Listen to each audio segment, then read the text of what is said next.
저와 여러분이 함께 봉독한 베드로전서 3장 말씀은 가정에서 남편과 아내 관계 속에서 해야 될 아름다운 그러한 권면들, 그리고 이제 교회 공동체와 고난 받았을 때 성도들이 어떻게 이제 이겨낼 것인가, 그리스도를 제시하면서 격려하고 있는 그러한 내용으로 기록되어 있습니다. 이러한 내용을 보다 자세하게 우리가 한번 살펴보도록 하겠습니다. 자, 3장은 이제 아내들아라는 그러한 아내들을 향한 권면의 메시지로 시작을 하고 있습니다. 그러면서 이와 같이라는 것이 붙어 있는데, 바로 앞장에서 이야기했던 이제 종들이 상전에게 그렇게 순종해야 했던 것처럼 아내들도 남편에게 순종하라, 이렇게 지금 권면하는 것입니다. 그러면서 혹 말씀을 순종하지 않는 자라도, 말씀을 순종치 않는 자는 바로 불신 남편을 가리킵니다. 이러한 불신 남편에게 잘 순종하면 그 아내의 아름다운 행실을 보면서 아내가 믿는 예수 나도 믿어볼까, 이러한 전도의 기회가 생기기 때문에 지금 베드로 사도는 이러한 권면을 하고 있는 것입니다. 그런데 우리는 이 말씀을 조금 더 잘 이해하기 위해서는 그 당시의 사회적인 배경을 조금 더 이해할 필요성이 있습니다. 여러분, 예를 들어서 어떤 여자가 이방신을 섬기는 남편하고 결혼했습니다. 지금은 종교의 자유가 있어가지고 남편의 종교, 자녀의 종교, 또 아내의 종교가 전부 다 다를 수가 있습니다. 근데 고대 사회는 그렇지 않았습니다. 일반적으로 아내는 자기 남편의 관습과 종교의식을 받아들여야 되는 사회 풍습이 있었습니다. 그러니까 여자는 인격체가 아니라는 거 여러분 잘 알고 계시죠? 투표권도 없었습니다. 그뿐만이 아니라 결혼했어도 그 여자는 대부분 남자들이 했던 생활 관습이나 또 이러한 종교를 그대로 받아들이는 것이 바로 일반적인 모습이에요. 그런데 그리스도인 아내라고 한다 그러면 남편을 따라간 게 아니잖아요. 그러면 사회적인 그런 시각이 이렇게 남편의 종교가 아니라 예수 믿는 여자를 바라볼 때에는 조금 부정적인 시선이 있을 수밖에 없습니다. 이러한 경우 어떻게 되겠습니까? 자, 일반적으로 아내가 남편의 종교를 따라가는데 여자가 기독교인이에요. 이 자체가 벌써 지금 사람들이 볼 때에 별로 좀 긍정적으로 볼 수 없는 그런 부분입니다. 이런 데서 예수 잘 믿겠다고 하면서 더욱더 그냥 신앙적으로 열심내는 그러한 모습을 보이지 말고 남편에게 순종하며 자라라는 것입니다. 그래서 비록 남편의 종교를 따르지 않고 예수는 믿고 있지만 예수를 믿는 아내의 모습을 보니까 정말로 착하고 아름다운 것이구나, 이런 감동을 줘서 그 남편도 구원의 기회를 엿볼 수 있는 그러한 아름다운 행실을 행하라, 이렇게 지금 권면하는 것입니다. 자, 그러면서 이제 2절에서는 아내가 어떻게 더욱더 구체적으로 아름다운 행실을 행할 것인가 설명하지요. 너희의 두려워하며 정결한 행실을 봄이라. 아내들의 두려워함 무엇이겠습니까? 종교가 다르니까 남편을 무서워하라는 얘기가 아니라 하나님을 두려워하라는 이야기입니다. 정결한 행실은 성적인 정결이에요. 이러한 모습을 통해 가지고 남편에게 그렇게 참 눈밖에 날 그런 행실을 행하지 말 것을 권면하고 있습니다. 자, 그러면서 3절에서는 이제 조금 여자들이 좀 아름답게 꾸미고 단장을 하잖아요. 이러한 부분에 대한 권면이 주어지고 있습니다. 자, 너희의 단장은 머리를 꾸미고 금을 차고 아름다운 옷을 입는 외모로 하지 말라 그랬습니다. 단장이란 단어가 코스메틱스, 이 화장품이라는 단어가 이 그리스 단어에서 나왔습니다. 세 가지 언급하죠. 헤어스타일, 두 번째 이 금과 같은 반지와 같은 목걸이 같은 액세서리, 세 번째는 옷. 그러니까 헤어스타일, 어떠한 몸에 붙여가는 액세서리, 입는 옷, 이것을 가지고 이렇게 여자들이 잘 꾸미잖아요. 근데 여기에 그렇게 신경 쓰지 말라는 겁니다. 그러면 이 베드로 사도가 소아시아 지역에 있는 성도들에게 편지를 보냈는데 그 당시에 미용실이 있었는지 없었는지 모릅니다만 머리를 예쁘게 하고 금 팔찌, 금 목걸이 하고 화려한 옷을 입어가지고 이런 거 하지 말라고 할까요? 그게 아닙니다. 여러분 고대 문헌에 보면은 여자들이 단장하는 것을 금하는 그러한 그 이야기가 상당히 많이 나와 있습니다. 이런 것은 일반적이었어요. 그러니까 일반적으로 여자들이 너무 외형적인 그 아름다움을 보여주기 위해서 꾸미는 거, 이러한 것들을 조금 절제하고 하지 말라. 이것보다 더 중요한 것이 있다. 이것을 지금 베드로 사도가 권면하는 것입니다. 그러면서 4절, 진짜 단장해야 될 것이 무엇인가? 오직 마음에 숨은 사람이 무엇입니까? 새로운 그러한 자기의 자아를 이야기하겠죠. 자, 이런 자아, 마음에 숨은 사람, 자기의 속자아, 인격, 인성, 이런 부분이겠죠. 자, 이렇게 내면의 자아를 온유하고 안정한 심령에 썩지 아니할 것으로 하라. 그러니까 하나님의 신령한 말씀으로 가꾸라는 것입니다. 이것이 바로 하나님 앞에서 아름다운 것이다.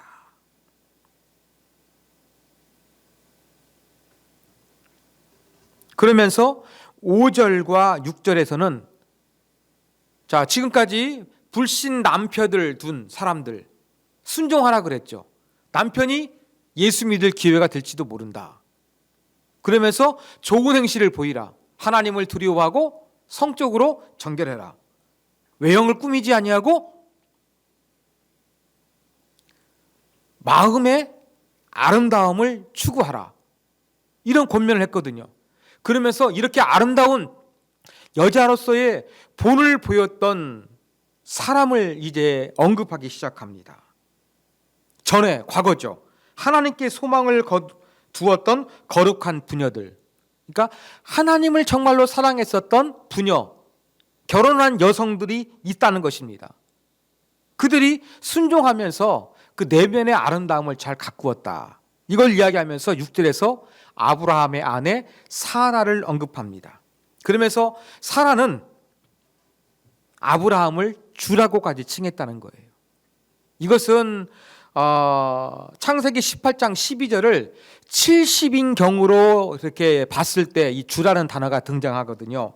이것에 근거해서 지금 이러한 표현을 쓰고 있는 것입니다. 자, 아내들이요, 남편에게 잘 순종하십시오. 왜 그러느냐?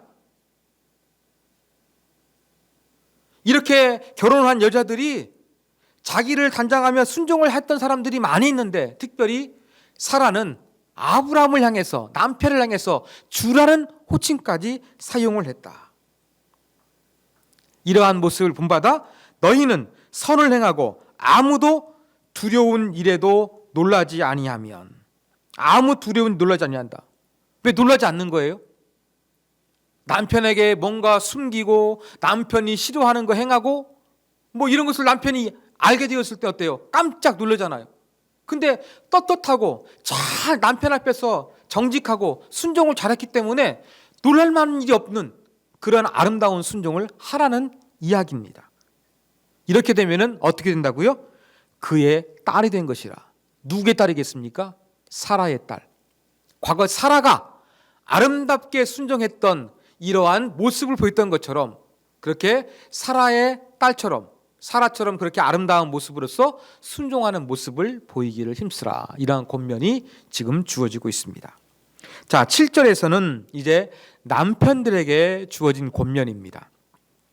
아내들에 대한 권면이 6절인데 남편들에 대한 권면은 1절이라 비교적 좀 짧습니다.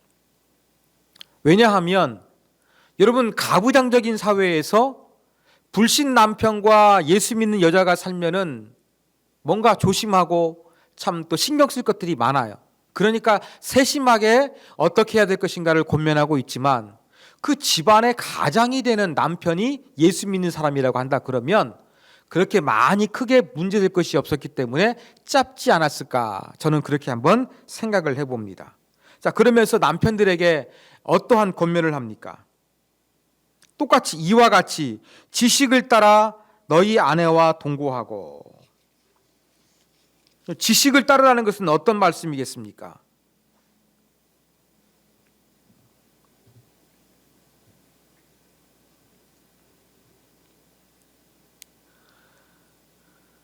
이것은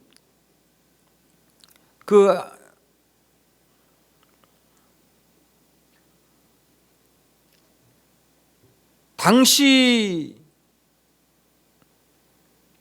지식을 따라 하라는 얘기는 바로 무엇이냐면 아내의 요구, 아내의 기분, 아내의 주장, 이게 바로 관계 속에서 알고 있는 지식이잖아요. 그러니까 아내에 대한 여러 가지 정보들을 그렇게 아는 것을 지식이라고 표현한 겁니다. 그래가지고 어떻게 할 것이냐, 아내가 무엇을 원하고 어떻게 하기 원하는지 이것을 잘 캐치해가지고 맞춰가지고 잘 살으라는 그러한 이야기입니다.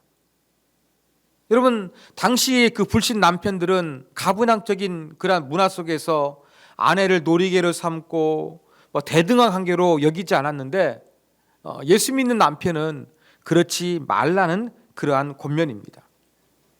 그러면서 이제 어떠한 권면을 주느냐, 그를 더 연약한 그릇이요. 여러분, 일반적으로 여성이 남자보다 육체적으로 연약하잖아요. 이러한 것들을 의미할 수도 있습니다만 여러분, 이것은 성경에 보면은 하나님께서 어떻습니까? 약할 때 강함 주신다는 찬양이 있는 것처럼 하나님은 약한 자를 들어서 강한 자를 부끄럽게 하시는 경우가 상당히 많이 있습니다. 바로 이렇게 이러한 부분들을 베드로 사도가 염두에 두고 쓴 것으로 보입니다. 육체적으로 여자가 약하니까 잘해주라, 이런 의미도 있습니다만 기독교 내에서는 약한 자를 통해서 오히려 강하게 역사하시는 하나님의 섭리가 작동되니까 이러한 그 아내에 대해서 약해 보이지만 하나님께서 강하게 사용하실 수 있는 믿음의 동반자로 여기라는 것입니다.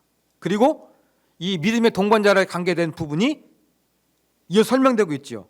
생명의 은혜를 함께 이어받을 자로 귀히 여기라. 남편이 예수 믿으니까 같이 예수 믿는 확률이 높겠죠.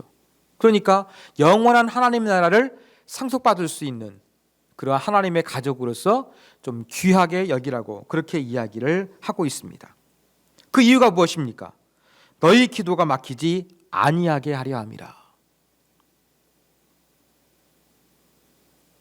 가부장적인 사회 속에서 남편이 그냥 예수는 믿지만 자기 마음대로 횡패를 부리며 그렇게 집안의 불화와 불안감과 불편함을 주고 있습니다. 아내를 귀히 여기지 않습니다. 그런데 하나님은 약한 자를 들어서 강하게 사용하시는 분이신데 이 연약한 아내를 학대하고 마음 아프게 하는 이 그리스도인 남편이 기도하면 하나님 마음이 어떠하시겠습니까? 하나님 마음도 아프시겠죠. 하나님 마음도 마음이 아픈데 그 남편 그리스도인이 아무리 간절히 기도하고 아무리 오래 기도해도 하나님이 거기에서 들어 응답하시겠습니까? 그러지 않으시겠죠. 그러니까 아내를 잘 파악해가지고 잘 맞추어주고 또 연약하지만 귀한 자, 하나님이 귀하게 사용할 사람으로 여기고 또 하나님 나라의 귀한 상속자로 생각하라. 이런 것을 가지고 있어야지 기도할 때 하나님과 관계가 참 막히지 않는다. 이러한 권면을 남편들에게 하고 있는 것입니다. 자, 그러면서 8절 마지막으로 권하노니, 마지막 권한다고 하니까 베드로 편지가 끝나는 것 같은데 그렇지 않습니다. 바로 상전들아, 아내들아, 남편들아, 이런 관계적인 지금 교훈을 하고 있잖아요. 자, 이제 마지막으로 이러한 교훈이 이루어지고 있다는 것입니다. 그러면 8절 이하는 누구에게 주시는 메시지냐, 누구에게 주는 교훈이냐. 여기는 교회 안에 있는 성도들 사이에서 보여야 될 교훈들을 지금 설명하고 있습니다. 자, 그래서 8절과 9절에 보면은 이제 신앙 공동체 안에서 성도들끼리 가져야 될 그러한 어떤 행동 거지라고 할까요? 이것이 6개로 기록이 되어 있어요. 첫 번째, 마음을 같이 하라. 같은 마음 품는 거 상당히 중요하지 않습니까? 하나된 마음. 두 번째, 동정하라. 공감하라는 거예요. 공감 능력이 얼마나 중요합니까? 요즘 사회에서 공감해 주라는 겁니다. 세 번째, 형제를 사랑하래요. 네 번째, 불쌍히 여기래요. 어떤 자비로운 마음 갖는 거죠. 겸손하래요. 그리고 악을 악으로, 욕을 욕으로 갚지 말고 복을 빌라. 이렇게 지금 6가지를 이야기하고 있습니다. 공동체 안에서는 서로 참 믿음의 아름다운 모습을 유지하기 위해서 뭐가 필요하겠습니까? 같은 마음, 공감 능력, 우애심, 어떤 긍휼히 여기는 마음, 겸손한 자세, 축복하는 마음, 전부 다 관계적인 거잖아요. 이러한 아름다운 그리스도 안에서 지체들끼리 좋은 관계를 맺기 위한 교훈들을 이렇게 이야기하고 있습니다. 왜 그러느냐? 그러면서 10절 보니까 그러므로 해놓고 이제 구약의 시편을 그렇게 인용하고 있습니다.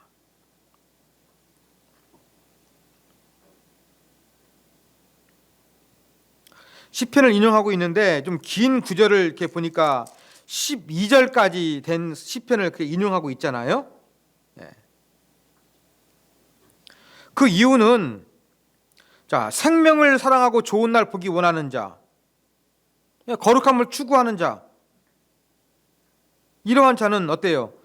말하는 거, 악한 말, 입술 조심하라고 합니다. 이게 바로 시편의 가르침인데 좋은 행실을 강조하고 있는 베드로전서와 잘 연결되고 있습니다. 자, 악에서 떠나 선을 행하고 화평을 추구하라.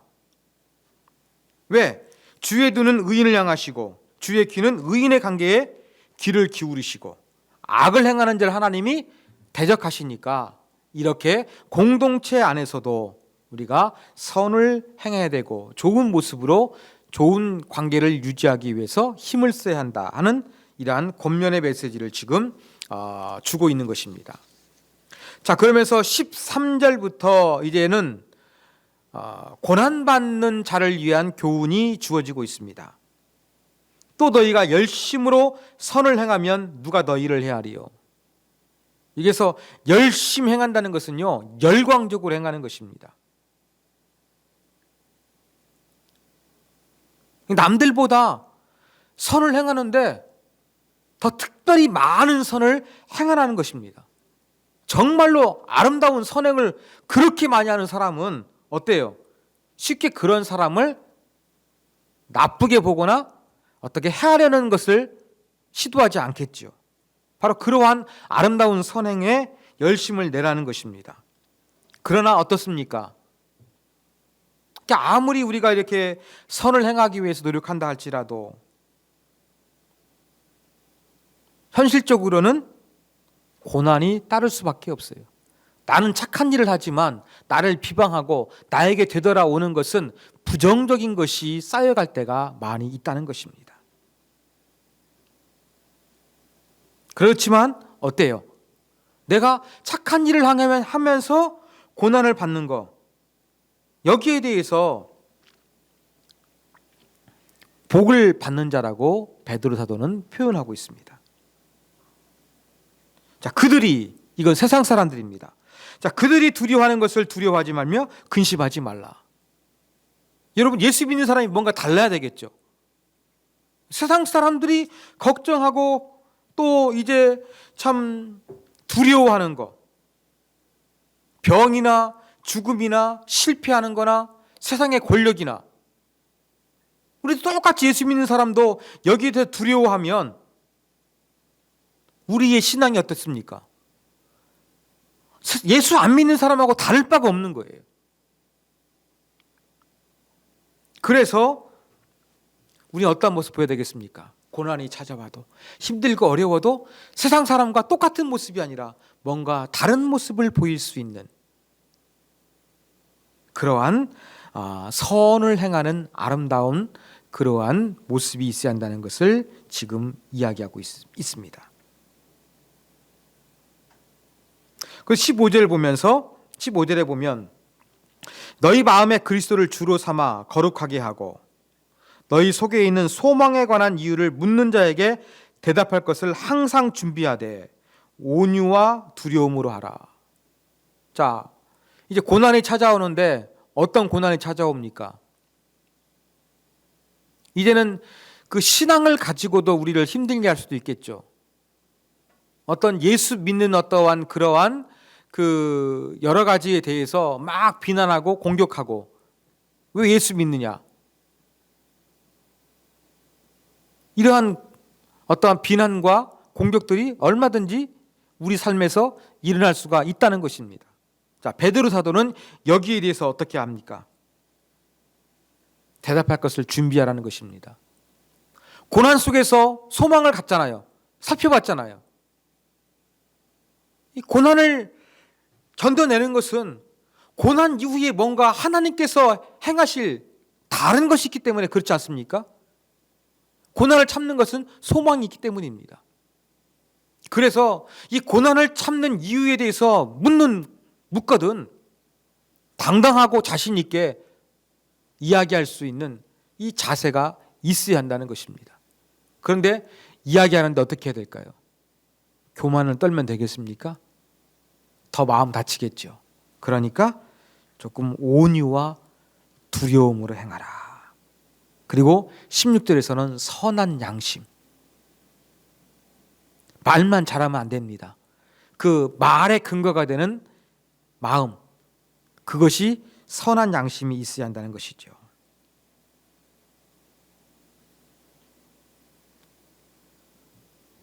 그래서 고난 속에서도 선을 행하는 사람을 욕할 수 있지만 오히려 그것이 그들의 부끄러움이 될 수 있도록 우리가 잘 선을 행하는데 열심을 내야 한다.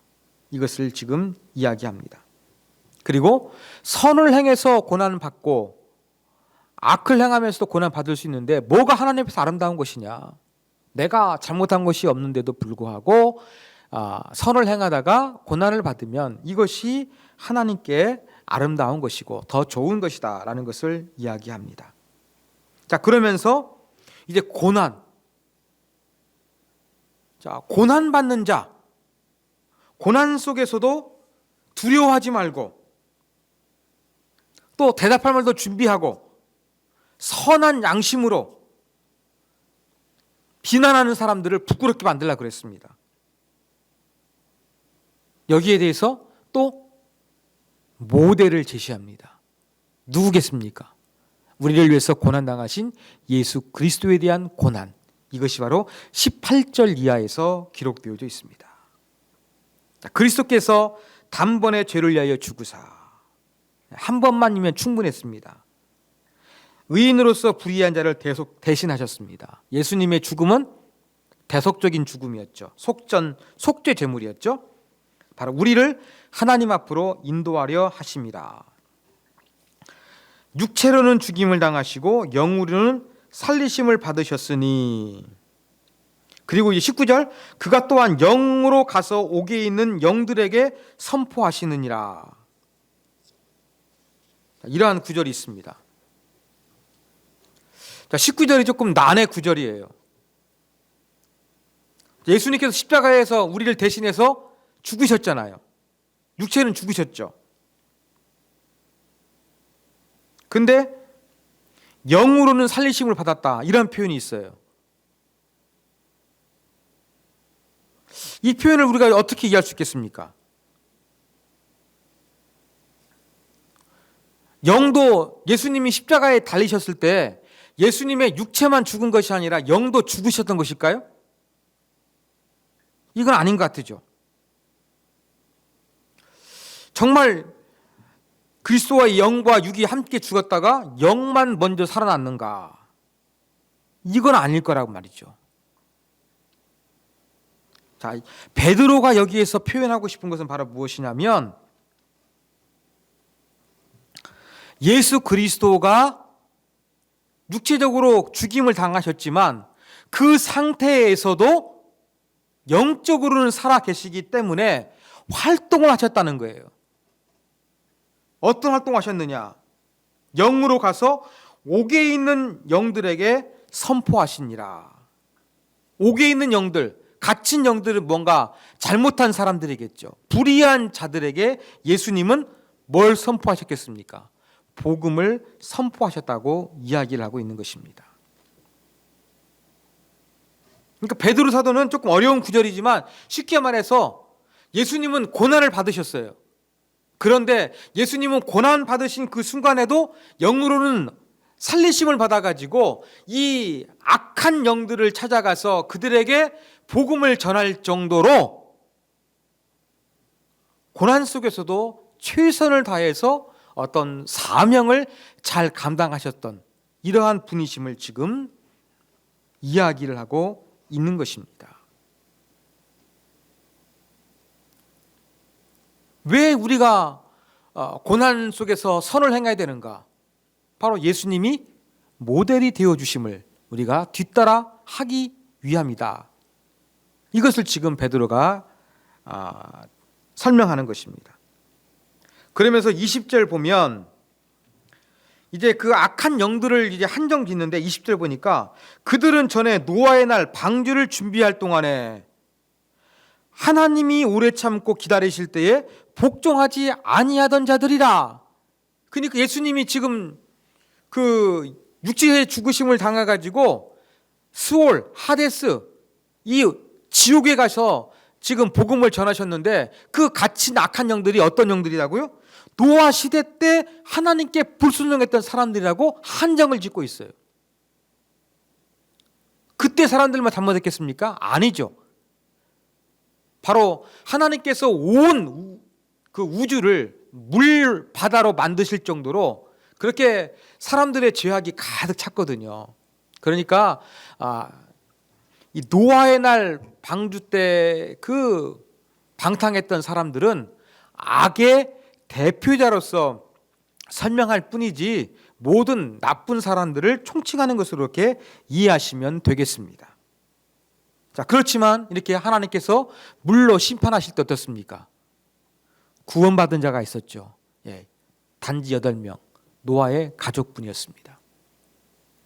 그러면서 이제 20절에 오면은 물로 이제 그 악한 사람을 심판하셨지만 또 물 가운데서 구원받은 노아의 8명이 있었습니다. 이러한 사실에서 물이라는 걸 통해 가지고 이제는 물을 이용해 가지고 어떠한 개념으로 연결시키느냐, 세례를 설명하는 것으로 이어지게 됩니다.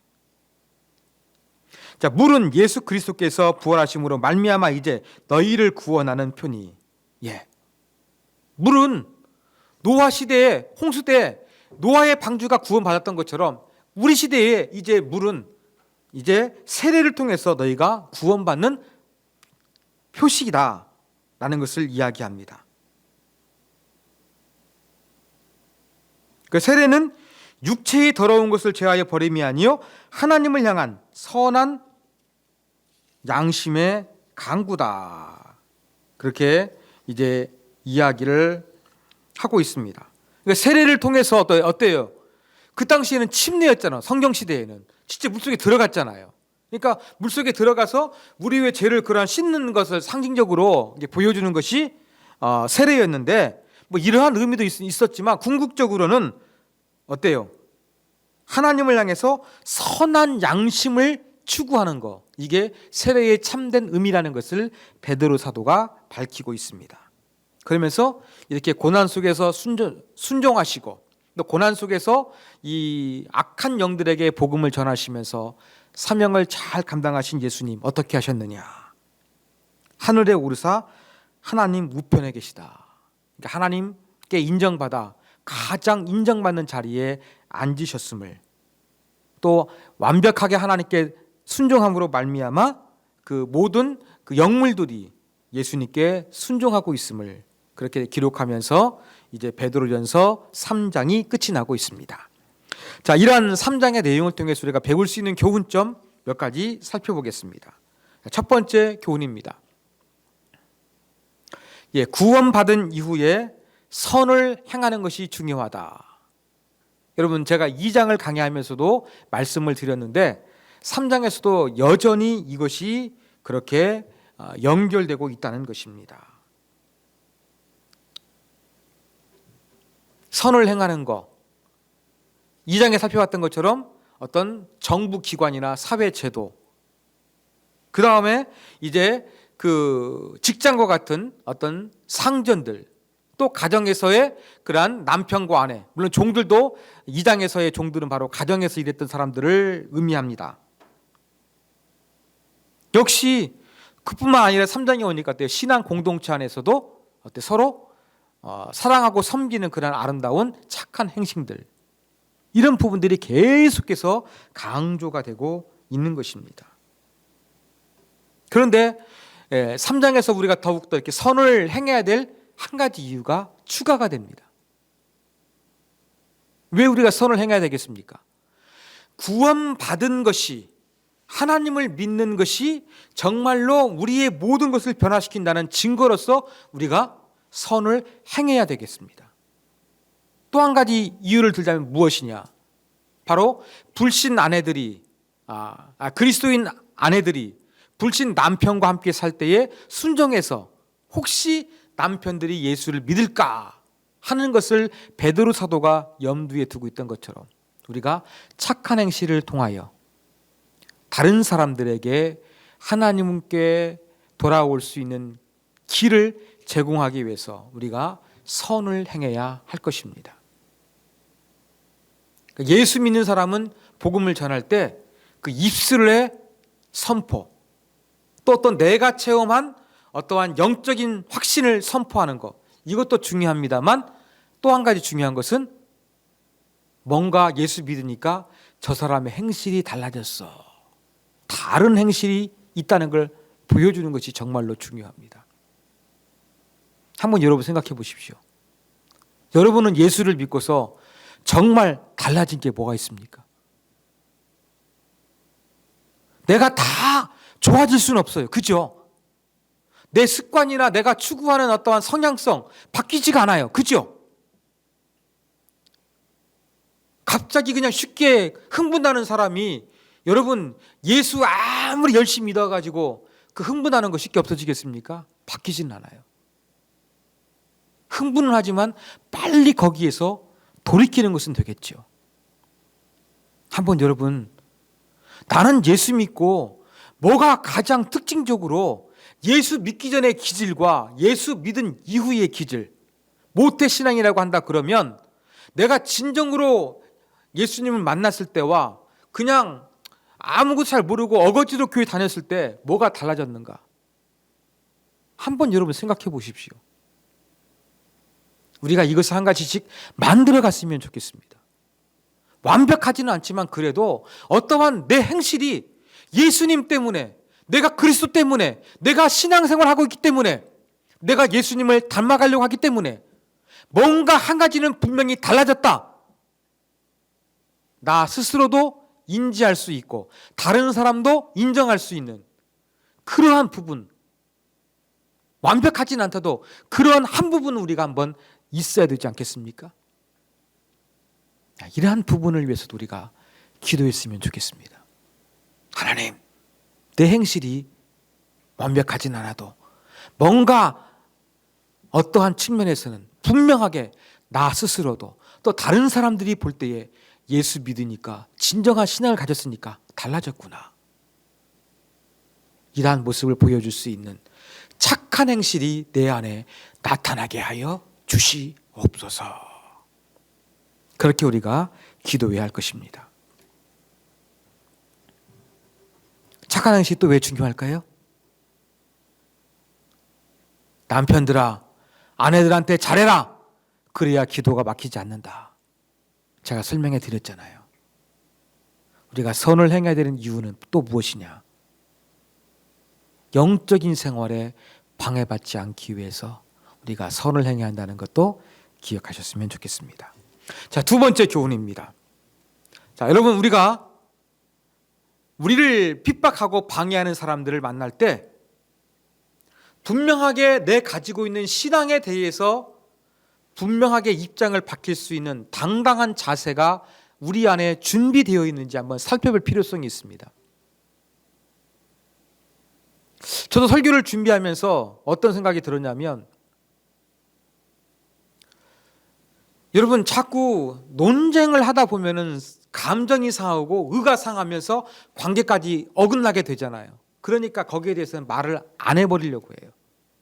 이 종교 문제로 다투다 보면은 관계까지 어긋나기 때문에 제 안에도 어떤 생각이 있냐면, 그냥 기독교에 대해서 막 공격하고 막 그러면은 그냥 감정 상하기 전에 대화 그만하자, 그러한 생각이 들어갈 때가 많이 있어요.